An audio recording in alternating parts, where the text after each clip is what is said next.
This training is focused on how to create an accessible syllabus. How you format and structure your document can make your syllabus easier to scan and make the information accessible for adaptive technology users.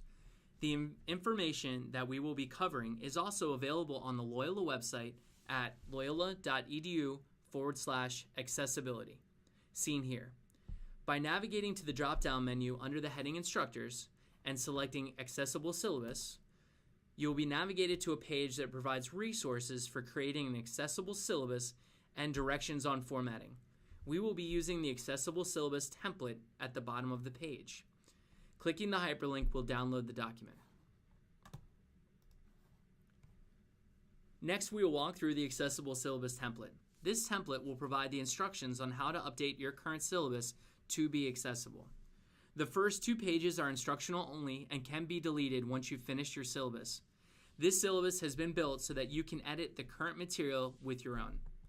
The content highlighted in gray can be replaced with the content for your course. By using this template, screen readers and other accessibility tools will be able to read this information clearly. The header that appears at the top and bottom of the page can be edited simply by double-clicking on the header or footer. There are 6 techniques used when creating an accessible syllabus. Structure the document logically using headings. Embed descriptive, discrete hyperlinks rather than putting and pasting the full URL into the document.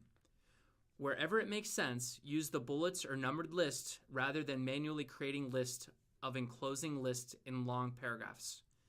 Ensure a strong color contrast between foreground and background anywhere you use color, and ensure that color is never the sole means of providing emphasis of important material. Always use boldface type plus color to denote important information. Provide a caption or alternate text for any images you include on your syllabus.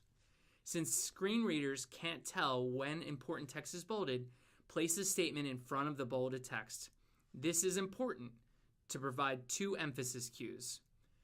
Once you've completed updating your syllabus, check for any areas that are still highlighted or have the generic content. After this is finished, you can save the file as your own, and you now have an accessible course syllabus. As we scroll through the document, you will see the first 2 pages, again, are meant for instruction only and can be deleted. And when you go through the 3rd and final pages, all of the content that is highlighted in gray is ready for you to edit. Thanks, and have a great day.